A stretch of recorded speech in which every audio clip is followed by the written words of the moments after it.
Assalamu alaikum wa rahmatullahi wa barakatuh. Bismillah, alhamdulillah, wa salatu wa salam ala rasulillah wa ala alihi wa sahbihi wa man wala. Rabbi sharah li sadri wa salli amri wa hlul uqdatan min lisani yafqahu qawli. Mes chers frères, mes chères sœurs, on continue toujours notre série sur le voyage de l'âme après la mort. Par la grâce d'Allah Azza wa Jal, on a pu aborder le thème de la mort qui était le premier thème, puis on a vu également le thème de la tombe. On a pu, par la grâce d'Allah Azza wa Jal, aborder également le monde de la tombe. Et aujourd'hui, avec l'aide d'Allah Tabarak wa Ta'ala, on va parler du souffle dans la trompe. Allah yahfazak, barakallahu fik. Jazakallahu khair, barakallahu fik. Du souffle dans la trompe.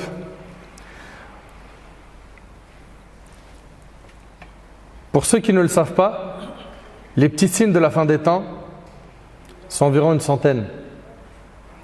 Et pour ce qui est des grands signes de la fin des temps, ils sont au nombre de 10.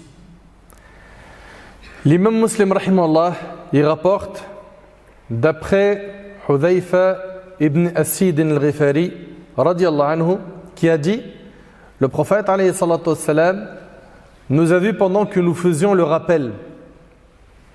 Alors il a dit: quel est le sujet de votre débat? Ils dirent: nous débattons du sujet de l'heure. Écoutez bien, nous débattons du sujet de l'heure. Il dit: elle n'aura pas lieu avant que vous n'ayez vu 10 signes. Ça, c'est les 10 grands signes de la fin des temps qui vont s'enchaîner et qu'on a pu déjà aborder par la grâce d'Allah sur notre chaîne sur YouTube. 10 signes. Alors il mentionna la fumée, l'antéchrist, al-Masih ad-Dajjal, la bête, le lever du soleil de l'ouest, la descente de Jésus, fils de Marie, la sortie de Gog et Magog, 3 éclipses, une à l'est, une à l'ouest et une dans la péninsule arabique. Et le dernier des signes est un feu qui sortira du Yémen et qui poussera les gens vers le lieu de rassemblement. Juste après cela, il va y avoir le premier souffle dans la trompe. Et notre thème, bi'idhnillahi tabarak wa ta'ala, il va se diviser en 3 parties. La première, on va parler, Inch'Allah, du souffle de la frayeur, nafkhatul faza'. La deuxième partie, on va parler de nafkhatus sa'q, le souffle du foudroiement. Le souffle où tout sera foudroyé.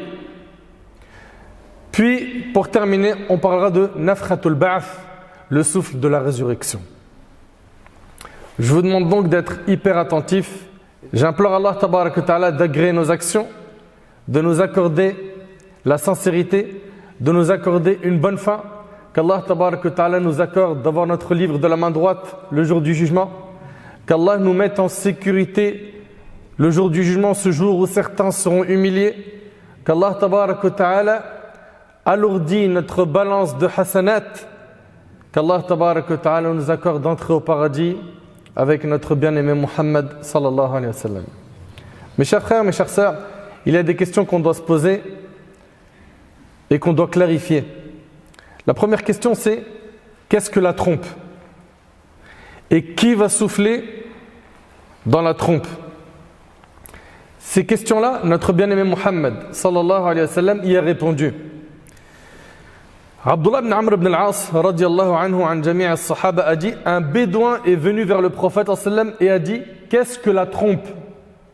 Qu'est-ce que la trompe? Le prophète sallam a dit: c'est le corps, C-O-R, c'est le corps dans lequel on soufflera. Rapporté par l'imam al-Tirmidhi, Abu Daoud et Ahmed. Le prophète sallam a interprété la trompe comme étant le corps dans lequel on soufflera. Très bien. Et quelle taille il fait ce corps? Quelle taille fait ce corps? À quoi il ressemble? Il n'y a qu'Allah subhanahu wa ta'ala qui en a l'information. Et qui sera celui qui va souffler dans la trompe? Les savants sont unanimes pour dire que celui qui va souffler dans la trompe, c'est, tout le monde le sait, l'ange Israfil. Barakallahu fikum. un parmi les anges qu'Allah tabaraka wa ta'ala a créé et à qui il a confié la mission de souffler dans la trompe. Ibn Hajar al-Asqalani rahimallah a dit, il est connu que le possesseur de la trompe est l'ange Israfil. Al-Halimi rahimallah a rapporté le consensus des savants à ce sujet. Donc c'est bien l'ange Israfil qui va souffler dans la trompe. Cet ange, subhanallah, depuis qu'Allah tabaraka wa ta'ala a créé la création et depuis qu'Allah tabaraka wa ta'ala a remis le corps à Israfil, et Israfil regarde tout le temps vers le trône d'Allah par crainte qu'on lui donne l'ordre de souffler alors qu'il cligne de l'œil. C'est-à-dire Israfil est en train d'attendre le signal de son Seigneur tout le temps. Et d'après Abu Hurayra radhiyallahu anhu, le prophète a dit, celui qui va souffler dans la trompe n'a pas baissé son attention depuis que cette tâche lui a été confiée. Il est prêt et regarde vers le trône par crainte qu'on lui donne l'ordre alors qu'il cligne de l'œil comme si ses deux yeux étaient des étoiles filantes. Et c'est rapporté par l'imam al-Hakim. Subhanallah. Vous le savez peut-être, en tout cas, il est temps de l'apprendre, si vous ne le saviez pas, l'ange Israfil, il va souffler 2 fois ou 3 fois, et on verra la divergence, Inch'Allah, dans pas longtemps. Et la première fois, selon certains savants, les gens vont être effrayés et ils vont mourir, toute l'humanité va mourir. Et la deuxième fois, ça sera la résurrection. Tout le monde sera ressuscité. Tout le monde va comparaître devant le Seigneur des mondes Azza wa Jal. Personne ne manquera à ce rendez-vous. Personne. Donc on verra par la suite, Inch'Allah, est-ce qu'il va souffler 2 fois ou 3 fois et qui est pour telle opinion et qui est pour telle autre. Subhanallah, notre bien-aimé alayhi salatu wassalam, il nous a dit que l'ange Israfil, il regarde vers le trône par crainte qu'on lui donne l'ordre alors qu'il cligne de l'œil. On voit ici qu'Israfil est prêt à tout instant à souffler dans la trompe. Le hadith, on vous a dit, il est rapporté par l'imam al-Hakim. Et dans un hadith qui est rapporté par l'imam al-Tirmidhi, d'après Abu Sa'id al-Khudri radhiyallahu anhu, le prophète a dit, comment pourrais-je, écoutez bien s'il vous plaît, me réjouir alors que certes celui qui est chargé de souffler dans la trompe l'a déjà saisi. Il a approché son front et tend l'oreille en attendant qu'on lui ordonne de souffler. Vous avez entendu ce qu'il a dit le prophète sallam? Comment pourrais-je me réjouir? Kayfa afrah wa kayfa as'ad fi dunya? Comment je peux me réjouir de ce bas monde? Alors que certes, celui qui est chargé de souffler dans la trompe l'a déjà saisi. Il a approché son front et tend l'oreille en attendant qu'on lui ordonne de souffler. Alors c'est comme si ceci avait pesé aux compagnons. Ils ont dit, que devons-nous faire ou dire au messager d'Allah? Le prophète alayhi salatu wassalam leur a dit de dire, Hasbunallah wa ni'mal wakil, ala Allahi tawakkalna. Allah nous suffit et quel bon protecteur, c'est en Allah seul que nous plaçons notre confiance. Subhanallah. Et notre bien-aimé alayhi salatu wassalam, il nous a même dit quel jour Israfil va souffler dans la trompe. Qui a une idée? Levez la main. Vas-y mon frère. Un vendredi, barakallahu fik. D'après Abu Hurayra radhiyallahu anhu, le prophète alayhi salatu wassalam a dit, le meilleur jour sur lequel le soleil s'est levé, le vendredi. C'est ce jour-là que Adam a été créé. C'est ce jour-là qu'il a été introduit au paradis. C'est en ce jour qu'il en a été sorti. Et c'est ce jour-là que l'heure aura lieu, rapporté par Muslim. Et c'est ce jour-là que l'heure aura lieu. C'est-à-dire que le jour du jugement, nous ce qu'on sait, c'est que ça sera un vendredi. Mais quel vendredi? Lequel exactement? Il n'y a qu'Allah qui sait. Il n'y a qu'Allah tabarak wa ta'ala qui le sait. D'après Aws ibn Aws, radiallahu anhu, le prophète a dit, parmi les meilleurs de vos jours, le jour du vendredi. Ce jour-là, Adam a été créé. Ce jour-là, il est mort. Ce jour-là, il sera soufflé dans la trompe. Ce jour-là, aura lieu le foudroiement. Ainsi, multipliez les prières sur moi en ce jour, car certes, vos prières me seront présentées. Donc, il est recommandé de prier sur le prophète, alayhi salatu wassalam, le jour du vendredi.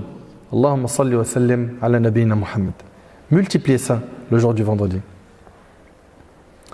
Ainsi, multipliez les prières sur moi ce jour-là, car certes, vos prières me seront présentées. Écoutez bien. Ainsi, multipliez les prières sur moi ce jour-là, car certes, vos prières me sont présentées.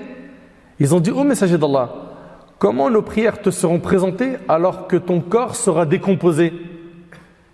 Et là, le prophète alayhi salatu wassalam a dit, certes, Allah a interdit à la terre de manger le corps des prophètes.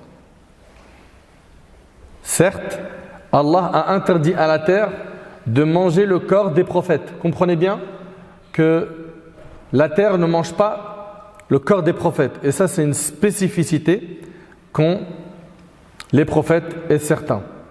On a déjà vu dans les grands signes de la fin des temps que le jour du jugement, il va avoir lieu sur les pires des créatures.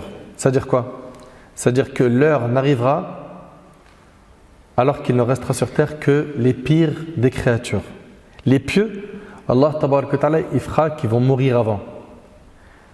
Et l'heure n'arrivera que sur les pires des créatures. C'est-à-dire qu'il ne restera que les pires humains sur terre.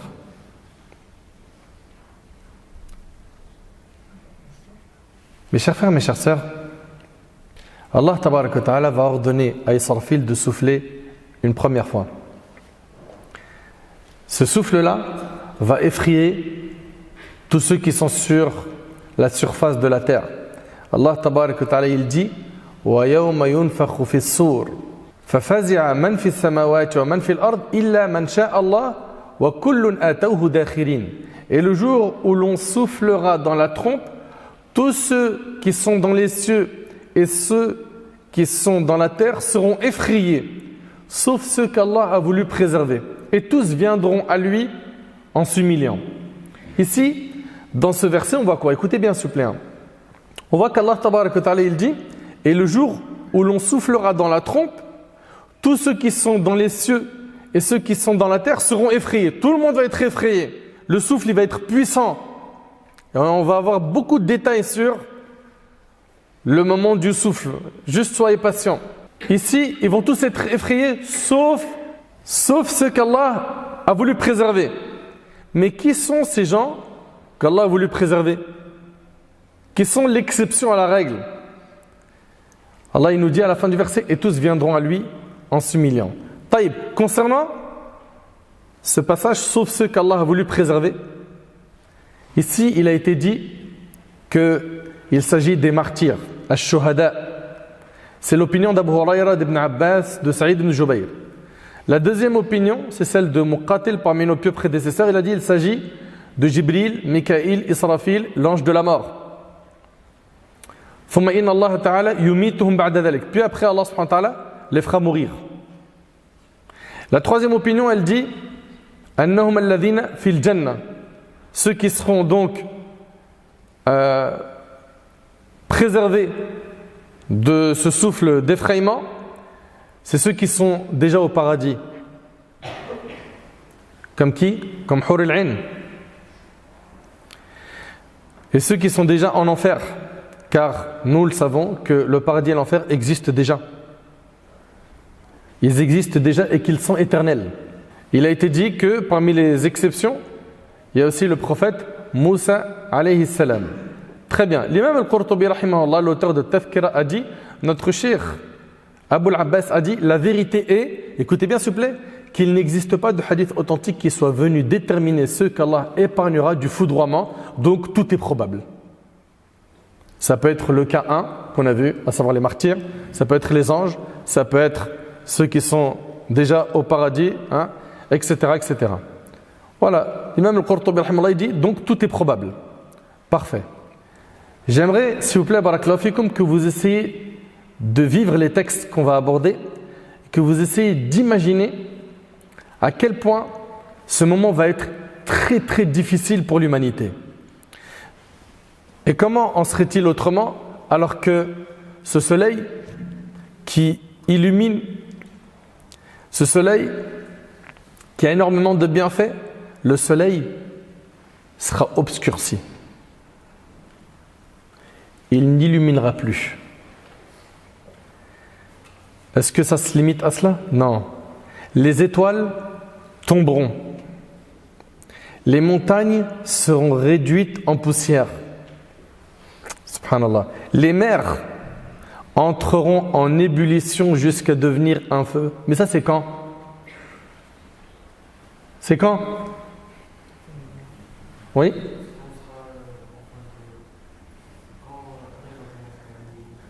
Quand quoi? Non. Oui? C'est quand il va souffler dans la trompe. Quand il va souffler dans la trompe, l'univers entier va être bouleversé.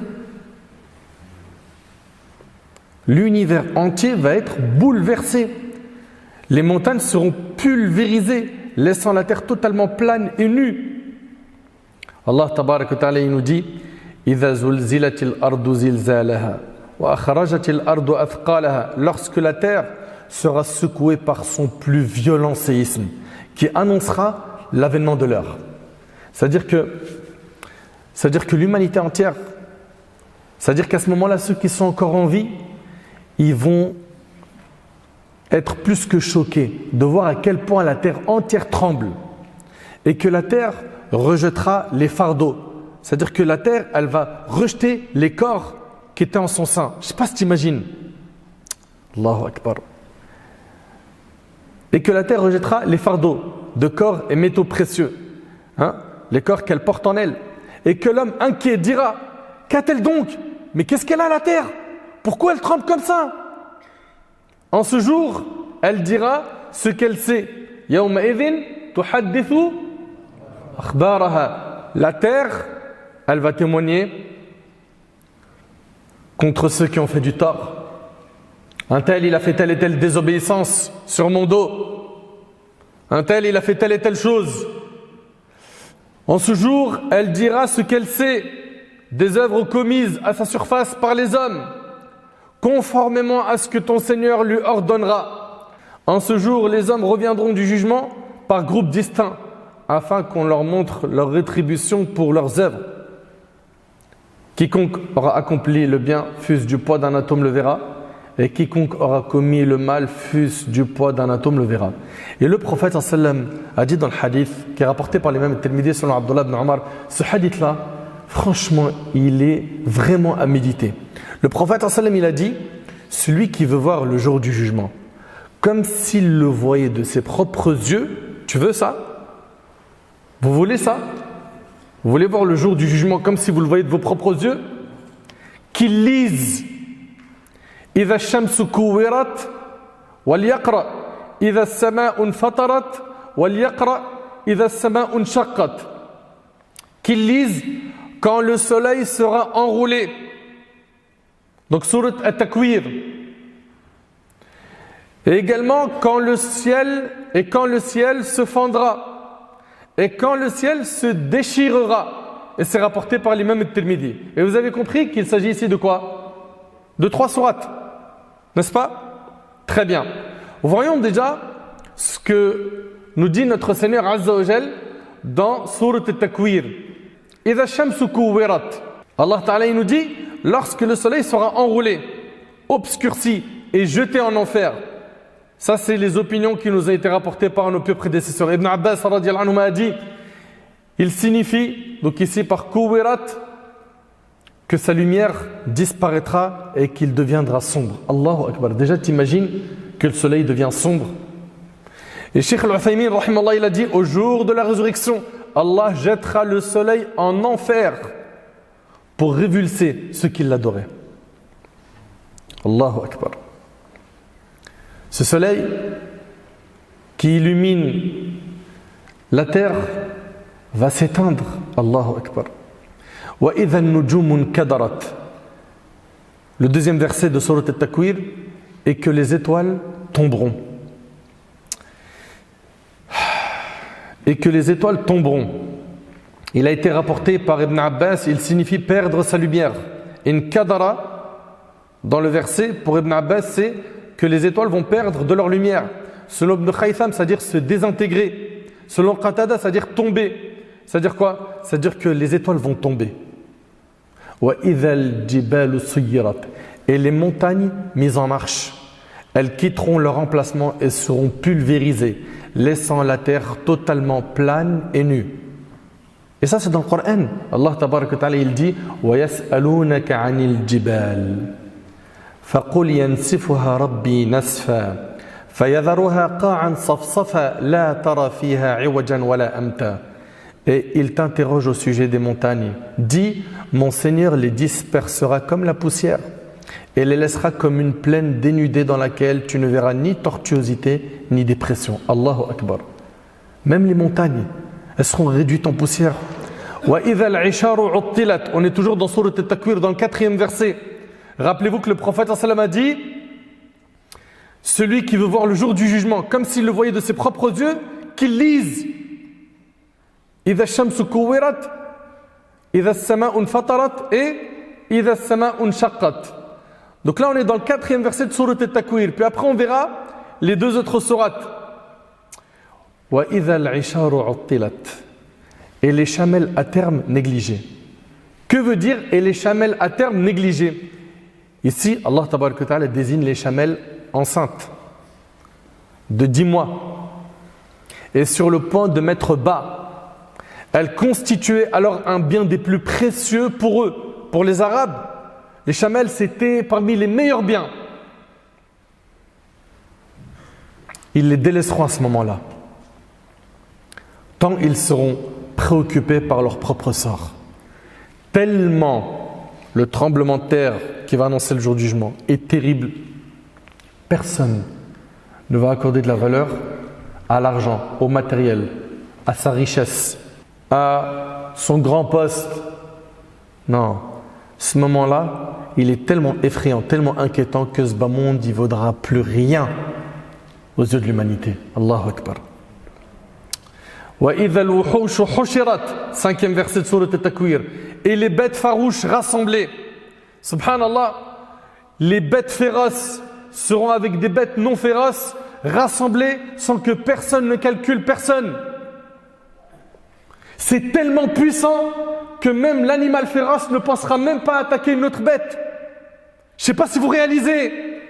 Wa idha al-biharu sujjirat, c'est le 6e verset. Et les mers allumées, d'après Ali ibn Abbas et Ibn Ka'b, rahimallahu al-jami' wa radiyallahu anhum, qu'elles entreront en ébullition jusqu'à devenir un feu. Toutes les mers vont devenir des feux. Tout ça, c'est dans le Coran.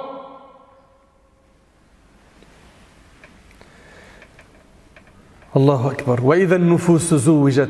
Et les âmes accouplées. C'est le 7e verset de Surat At-Takwir. Et les âmes accouplées en fonction de leur religion ou leurs œuvres, comme le dit l'imam al-Baghawi rahimahullah, ou bien selon Ikrima et Ash-Sha'bi, lorsque les âmes rejoindront les corps.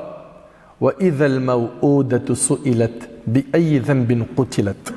Dans le 8e et le 9e verset de Surat At-Takwir, et quand on demandera à la fillette enterrée vivante pour quel péché elle a été tuée. Vous savez que les Arabes à l'époque, pour eux c'était un déshonneur d'avoir une fille. Donc qu'est-ce qu'ils faisaient? Ils les enterraient vivantes. Allahu Akbar. Subhanallah.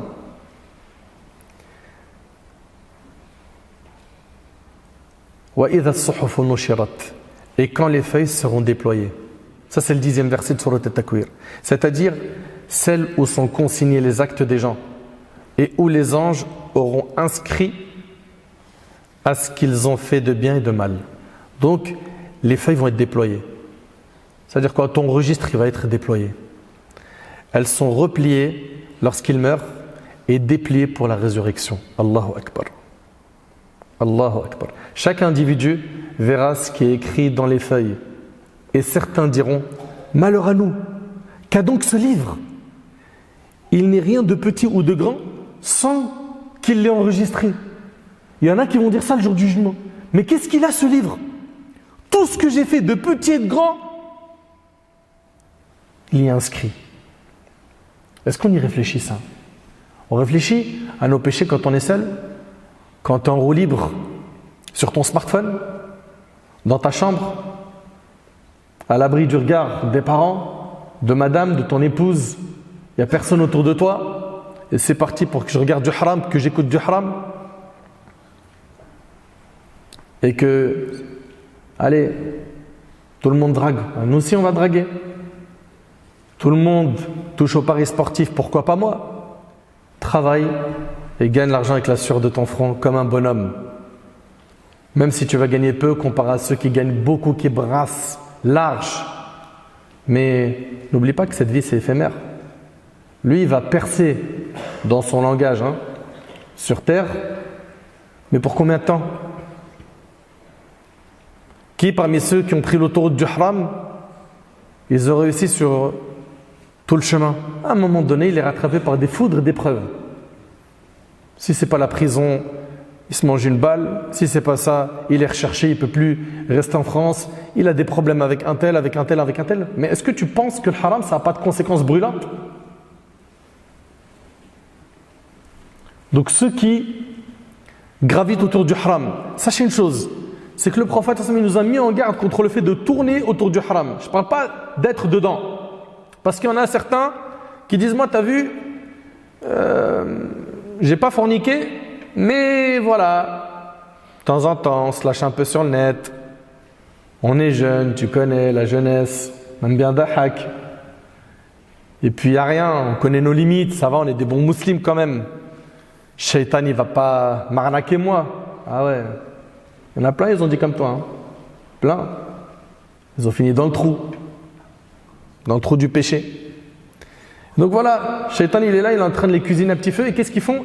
Comme le prophète a dit, comme le berger qui fait paître son troupeau autour d'un enclos interdit. Un berger il a un troupeau de moutons et il les fait paître autour d'un endroit qui est interdit, c'est-à-dire ils n'ont pas le droit d'y accéder, c'est privé. Mais il n'est pas à l'abri qu'à un moment il y a un mouton et il rentre. Eh bien c'est comme ça, tu tournes autour du haram, tu finiras par tomber dedans. C'est pour ça, écarte-toi de ce chemin. Je ne sais pas si tu imagines un peu. Certains vont dire, malheur à nous, qu'a donc ce livre-là, où il y a toutes tes actions. Ce livre que tu as écrit chaque jour, par tes œuvres. En te levant le matin, la première chose que tu as fait, c'est quoi? C'est les invocations du matin. Tu es parti faire tes ablutions, tu as prié. Tu as placé ta confiance en Allah, tu es sorti pour aller travailler, en faisant les doigts, etc. Tu as craint Allah dans tes transactions commerciales, dans ton boulot, dans ton job, dans tes études, dans ta sortie, dans ton voyage. Ou est-ce que dès le matin, tu as été programmé par Satan? Sache-le, que tout ce que tu es en train de faire, chaque acte que tu fais, tu es en train de d'écrire ton livre. Et on va te le remettre, ce livre-là, le jour du jugement. Soit de la main droite, et là c'est bon, tu as réussi, tu vas au paradis, soit de la main gauche, et là c'est la perte. Car donc ce livre, il n'est rien de petit ou de grand sans qu'il ait enregistré. Tu vas ouvrir ton livre, tu vas commencer à lire. Et même si tu ne sais pas lire, tu étais analphabète, tu vas lire quand même. Allah tabarak wa ta'ala va te permettre de lire. Allah ta'ala il dit Iqra kitabak kafa bi nafsika alayka al-yawma hasiba. Iqra kitabak kafa bi nafsika al-yawma alayka hasiba. Lis ton livre. Aujourd'hui, tu te suffis d'être ton propre comptable. Tu veux voir quoi dans ce livre? Mensonge, calomnie, insulte, ça dit des gros mots aujourd'hui partout sous prétexte qu'on joue au foot et lui il joue pas bien, il m'énerve. Subhanallah, tu veux voir la réalité d'une personne? Regarde-le sur un stade. En dehors du stade, tu vois, il est posé, il est calme, tranquille. Il rentre dans le stade, 36 000 shaitans qui le contrôlent. Des gros mots, des menaces. Subhanallah. Toujours dans Surat Al-Takwir, Allah dit wa idha as-sama'u kushitat. Dans le 11e verset, quand le ciel, on l'ôtera. Selon Mujahid, c'est-à-dire quoi? C'est-à-dire qu'il sera retiré, comme un voile. Ça c'est rapporté également par Ibn Kathir. Subhanallah. Le ciel il va être retiré pour laisser place à un espace insondable, un vide. On l'ôtera comme on ôte sa peau à un mouton. Ça c'est ce que dit Al-Qurtubi rahimallah. Et il y a eu d'autres interprétations.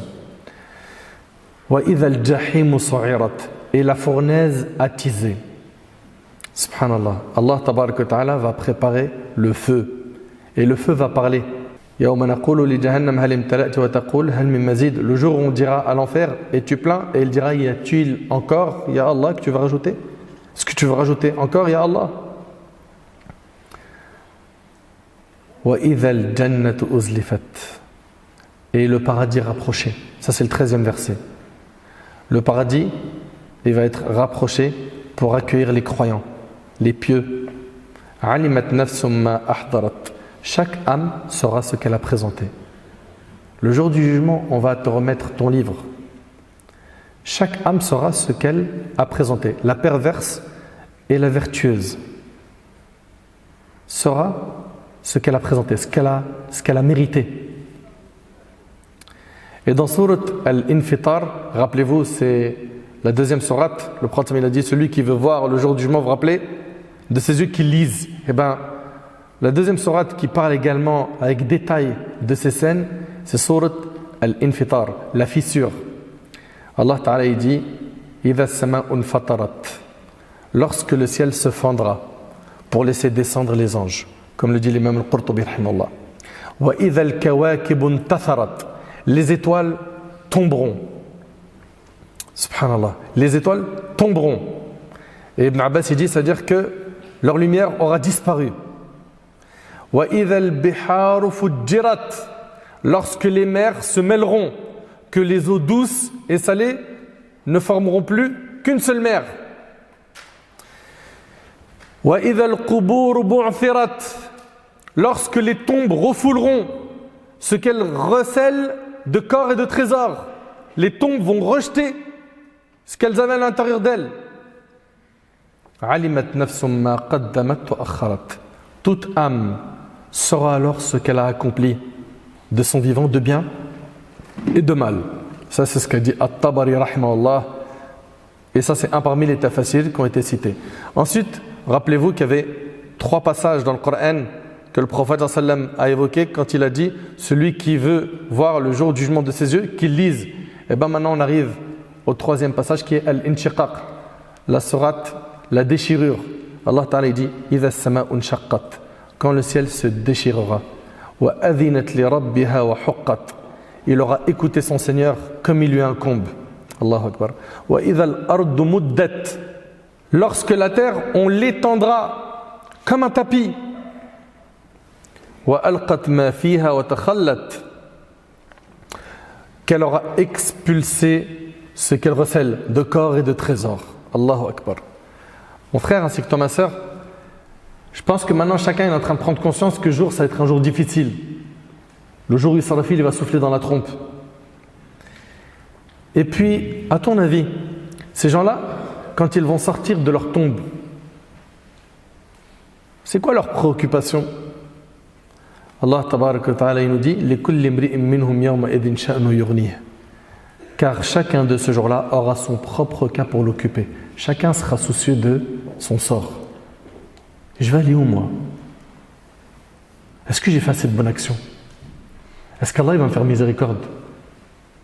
Il n'y a pas de session de rattrapage.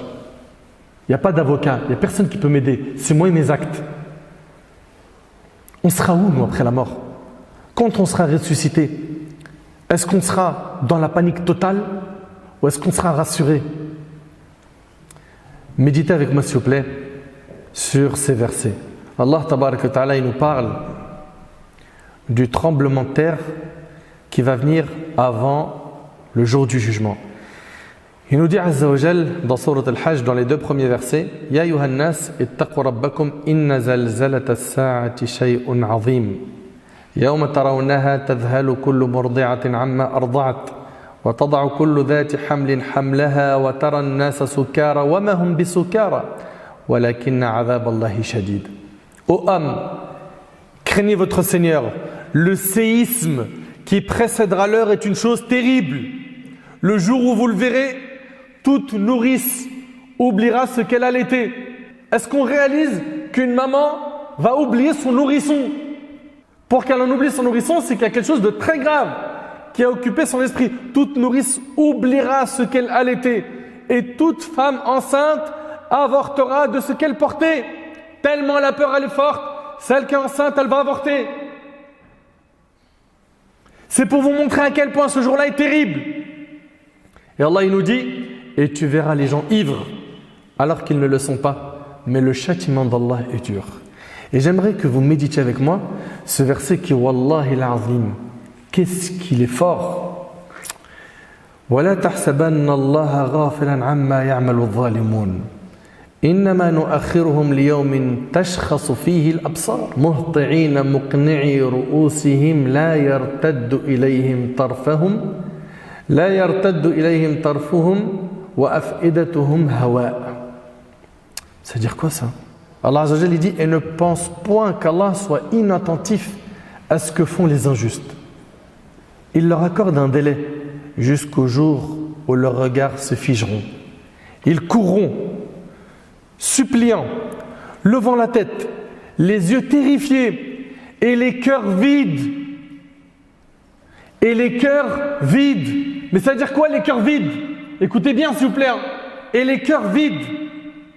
Et avertis-les du jour où le châtiment les atteindra. Et ceux qui auront été injustes diront, oh notre Seigneur, accorde-nous un court délai.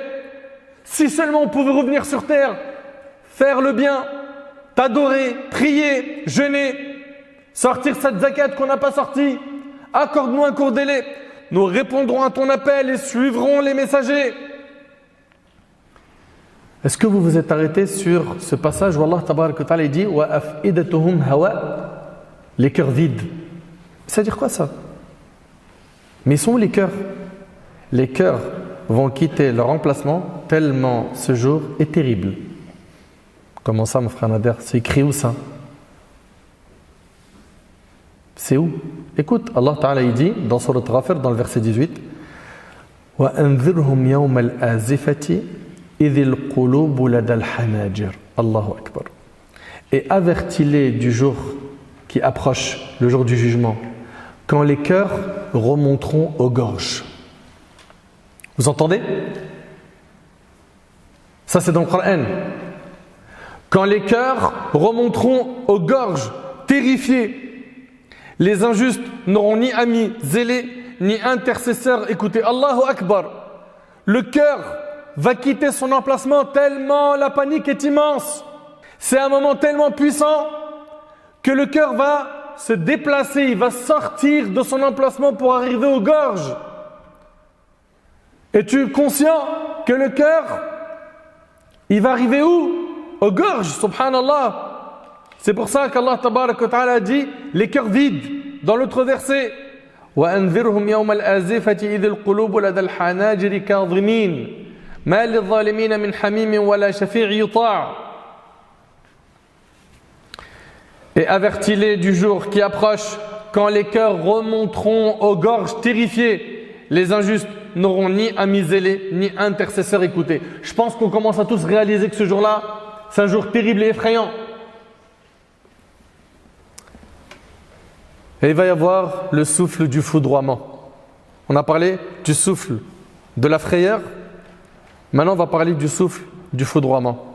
Le prophète alayhi salatu wassalam a dit, dans le hadith rapporté par Bukhari Muslim selon Abu Huraira, entre les deux souffles du clairon, il y aura une période de 40. Le hadith il est rapporté par Bukhari Muslim. Il dit au Abu Huraira, est-ce 40 jours? Il dit, je refuse de me prononcer. Il dit, est-ce 40 mois? Il dit, je refuse de me prononcer. Il dit, est-ce 40 ans? Il dit, je refuse de me prononcer. Donc, il va y avoir entre les deux souffles une période de 40. 40 jours, mois ou années, Allahu A'lam. Allah seul le sait. Et là, on en arrive à un débat entre les savants qui est, mais combien seront les nombres de souffles? Est-ce qu'il y en aura 2 ou est-ce qu'il y en aura 3? Ici, on a l'imam Ibn Hajar rahimahullah et l'imam al-Qurtubi dans son livre At-Tadhkira. Eux, ils sont de l'opinion qu'il y aura quoi? deux souffles. Un souffle qui va effrayer et qui va foudroyer. Donc ils vont être effrayés et ils vont mourir en même temps par ce souffle, et le souffle de la résurrection. Ok? Ça c'est l'opinion d'Ibn Hajar rahimahullah et de l'imam al-Qurtubi. Ibn Hajar rahimahullah dit il n'est pas obligatoire de remplacer le foudroiement par la frayeur, car ils se produiront simultanément lors du premier souffle. D'accord? Un autre groupe de gens de science pense qu'il y aura trois souffles. Le souffle de la frayeur, le souffle du foudroiement et le souffle de la résurrection. Et parmi ces savants, il y a Ibn al-Arabi, Ibn Taymiyyah, Ibn Kathir, As-Safarini, rahimallahu al-jami'. Allah tabarak wa ta'ala dit wa yawma yunfakhu fi as-sur fafazi'a man fi as-samawati wa man fi al-ard illa man sha'a Allah. Et le jour où l'on soufflera dans la trompe, tous ceux qui sont dans les cieux et ceux qui sont dans la terre seront effrayés, sauf ceux qu'Allah a voulu préserver, et tous viendront à lui en s'humiliant. Ça c'est dans Sourate An-Naml, verset 87. Et Allah Ta'ala il dit dans Sourate Az-Zumar, verset 68, wa nufikha fi as-sur fasa'iqa man fi as-samawati wa man fi al-ard illa man sha'a Allah. Et on soufflera dans la trompe, et voilà que ceux qui seront dans les cieux et ceux qui seront sur la terre seront foudroyés, c'est-à-dire morts, sauf ceux qu'Allah voudra épargner. Puis on y soufflera, et voilà, debout à regarder. Ici, cette opinion stipule qu'il y a donc trois souffles. C'est l'opinion notamment d'Ibn Taymiyyah. Un souffle pour effrayer les gens, un souffle pour qu'ils soient foudroyés, et un souffle pour la résurrection. Quoi qu'il en soit, que ce soit deux ou trois souffles, il va y avoir ces souffles. Ok? Il va y avoir ces souffles et on n'y échappera pas. Mes frères, mes sœurs, quand Allah tabaraka wa ta'ala va ordonner à l'ange Israfil de souffler, sachez-le que ceux qui sont encore vivants, tous, sans exception, ils vont tous mourir. Et il y a un hadith qui est rapporté par l'imam al-Bayhaqi, l'imam al-Tabarani, l'imam al-Tabari, Ibn Abi Hatim et d'autres. Et ce hadith-là, il a été jugé faible. Ce hadith nous dit que l'ange de la mort va venir se présenter à Allah, et Allah va dire à l'ange de la mort: ô ange de la mort, qui reste-t-il? Qui reste-t-il? Allah va lui poser la question tout en sachant qu'il a la réponse, Azza wa Jal, parce qu'Allah tabaraka wa ta'ala a la connaissance parfaite de toutes choses. Et il dira: il reste Jibril, Israfil, Mikaïl et les porteurs du trône, ainsi que moi. Allah dira que Jibril et Mikaïl meurent, et que Israfil meurt, et que les anges qui portent le trône d'Allah meurent, et il restera l'ange de la mort. Et là, Allah tabaraka wa ta'ala lui dira: qui reste-t-il au ange de la mort? Alors qu'Allah tabaraka wa ta'ala sait qu'est-ce qui reste. Il dira: il ne reste plus que moi. Et il dira ici, Azza wa Jal: toi tu es une de mes créations. Je t'ai créé pour ce que tu sais. Meurs, ô ange de la mort. Et il mourra, et il ne restera plus sur la surface de la terre aucun humain. Et il ne restera plus aucun ange, ni aucun djinn vivant. Il ne restera qu'Allah tabaraka wa ta'ala, qui est, comme vous le savez, Al-Hayy, le vivant, qui ne meurt jamais. Azza wa Jal, subhanahu wa ta'ala. Gloire à lui, subhanahu wa ta'ala, qui a écrit la mort à toutes les créatures. Gloire à lui, qui est le vivant, qui ne meurt jamais. Dans le hadith qui est rapporté par l'imam Muslim, d'après Abdullah ibn Omar, le prophète a dit: le jour du jugement, Allah va plier les cieux, puis il va les prendre dans sa main droite, puis il va dire: je suis le roi, où sont les tyrans, où sont les orgueilleux? Puis il va plier les terres et va les prendre dans sa main gauche, puis il va dire: je suis le roi, où sont les tyrans, où sont les orgueilleux? Et il dira, comme c'est dans Surat Ghafir: Liman al-mulku al-yawm lillahi al-wahid al-qahhar. À qui appartient la royauté aujourd'hui? Et il répondra lui-même, Azza wa Jal: à Allah l'unique, le dominateur. Allahu Akbar. Allahu Akbar. Il ne restera plus personne. Et il ne restera qu'Allah tabaraka wa ta'ala. Kullu man alayha fan وَيَبْقَى وَجْهُ رَبِّكَ ذُو الْجَلَالِ وَالْإِكْرَامِ. Tout ce qui est sur elle, à savoir la terre, doit disparaître. Seule subsistera la face de ton Seigneur, plein de majesté et de noblesse. كُلُّ شَيْءٍ هَالِكٌ إِلَّا وَجْهَهُ. Tout doit périr, sauf son visage. Tout le monde va mourir, à part Allah tabarak wa ta'ala. Mon frère ainsi que toi ma sœur, ne sois pas induit en erreur par des mauvaises fréquentations qui te font croire que c'est pas grave si tu fais du haram, ou que tu es encore jeune, tu as le temps de te repentir, que c'est rien, tout le monde le fait, il y a pire que toi, c'est pas grave. De toute façon, plus tard, tu as prévu de faire le hajj, et le hajj ça efface tout.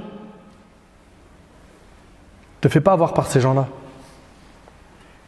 Sois sage, réfléchis bien. Ô serviteur, comme Allah te voit désobéissant, passionné par ce bas monde et oubliant la mort, as-tu oublié la rencontre avec Allah, le linceul et la tombe, et un jour terrible où les cheveux deviendront gris? Garde en tête que personne n'est éternel sur terre, pas même les prophètes qui sont les meilleurs des hommes. Pense à ce jour où on va t'enterrer et tu seras seul dans ta tombe. Tu seras livré à Munkar et Nakir qui vont te poser 3 questions. Comment est-ce que tu vas répondre? Je vous rappelle donc que tout le monde va mourir sans exception. Allah tabarak wa ta'ala dit وَنُفِخَ فِي الصُّورِ فَصَعِقَ مَنْ فِي السَّمَاوَاتِ وَمَنْ فِي الْأَرْضِ إِلَّا مَنْ شَاءَ اللَّهُ ثُمَّ نُفِخَ فِيهِ أُخْرَى فَإِذَا هُمْ قِيَامٌ يَنْظُرُونَ. Et on soufflera dans la trompe et voilà que ceux qui seront dans les cieux et ceux qui seront sur la terre seront foudroyés, sauf ceux qu'Allah voudra épargner. Puis on y soufflera et voilà qu'ils sont debout à regarder. Parlons maintenant du souffle de la résurrection. Quand Allah tabarak wa ta'ala voudra faire revenir ces créatures et les faire revivre, il ordonnera à Israfil de souffler dans la trompe. Alors les âmes seront restituées à leur corps et les gens se leveront devant le Seigneur de l'univers. Allah nous a informé de la scène de la résurrection. Écoutez bien. وَنُفِخَ فِي الصُّورِ فَإِذَا هُمْ مِنَ الْأَجْدَاثِ إِلَى رَبِّهِمْ يَنْسِلُونَ قَالُوا يَا وَيْلَنَا مَنْ بَعَثَنَا مِنْ مَرْقَدِنَا هَذَا مَا وَعَدَ الرَّحْمَنُ وَصَدَقَ الْمُرْسَلُونَ إِنْ كَانَتْ إِلَّا صَيْحَةً وَاحِدَةً فَإِذَا هُمْ جَمِيعٌ لَدَيْنَا مُحْضَرُونَ. Et on soufflera dans la trompe et voilà que des tombes, ils se précipiteront vers leur Seigneur en disant « Malheur à nous, qui nous a ressuscités de là où nous dormions ?» Ça c'est dans le Coran. C'est ce que le tout miséricordieux avait promis et les messagers avaient dit vrai. Ce ne sera qu'un seul cri. Un seul cri. Et voilà qu'ils seront tous amenés devant lui. Allah tabarak wa ta'ala il dit كما بدأنا أول خلق نعيده وعدا علينا حقا إنا كنا فاعلين. Le jour où nous plierons le ciel comme on plie le rouleau des livres, Allah Ta'ala nous dit tout comme nous avons commencé la première création, ainsi nous la répéterons. C'est une promesse qui nous incombe et nous l'accomplirons. Et dans le Sahih de l'imam Muslim, on a rapporté d'après Abdullah ibn Amr radiyallahu anhu an jami'a as-sahaba que le prophète sallam a dit puis on soufflera dans la trompe, nul ne l'entend sans chanceler à droite et à gauche. Le premier à l'entendre sera un homme occupé à colmater les parois du bassin où s'abreuvent ses chameaux. Il sera foudroyé, puis le reste des gens le seront également. Ensuite, Allah fera descendre une pluie semblable à du crachin, c'est-à-dire une pluie fine et serrée. Une pluie par le biais duquel les corps des gens pousseront. C'est comme si en fait les corps à la fin, c'était des graines et que cette pluie va refaire pousser les corps. Mais suivez bien jusqu'au bout. Puis on y soufflera à nouveau et voici que toutes les créatures se lèveront et regarderont. La germination des corps de la terre, après qu'Allah subhanahu wa ta'ala aura fait descendre l'eau qui les fait germer, est semblable à la germination des plantes sur la terre quand l'eau descend du ciel. Le prophète sallallahu alayhi wa sallam, il a dit, dans le hadith rapporté par Muslim sur Abu Huraira, l'ensemble du corps du fils d'Adam sera mangé par la terre, sauf le coccyx. Sauf le coccyx. C'est à partir de lui qu'il a été créé et c'est à partir de lui qu'il sera reconstruit. Donc vous voyez, ce coccyx c'est comme une graine. Et cette pluie quand elle va descendre, Allah tabaraka wa ta'ala va faire que les corps vont se reconstruire à partir du coccyx. Donc Allah tabaraka wa ta'ala, quand il ordonnera à Israfil de souffler, Les corps vont être ressuscités de cette manière-là.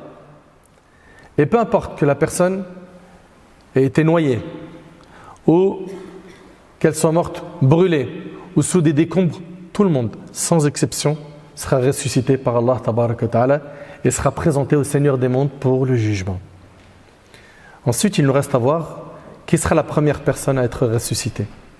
Comment seront les gens ce jour-là? Comment seront les gens ce jour-là? À quoi ressemble la terre du jour du jugement? Quelles seront les règles selon lesquelles nous serons jugés par Allah? Toutes ces questions, bi'idhnillah, nous les traiterons dans nos prochaines interventions.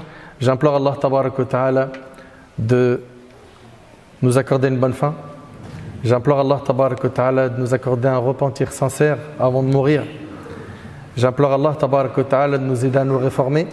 J'implore Allah tabaraka wa ta'ala de nous faire miséricorde, de nous guider vers le droit chemin, de nous rendre clairvoyants, de nous accorder une science utile, de nous accorder la piété, la sincérité, la véracité dans les paroles et les actions.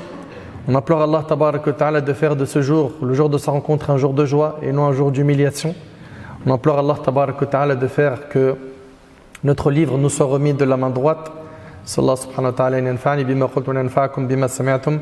هذا ما أعلم والله عز وجل أعلى وأعلم سبحانك اللهم بحمدك أشهد أن لا إله إلا أنت أستغفرك وأتوب إليك وآخر دعوانا أن الحمد لله رب العالمين.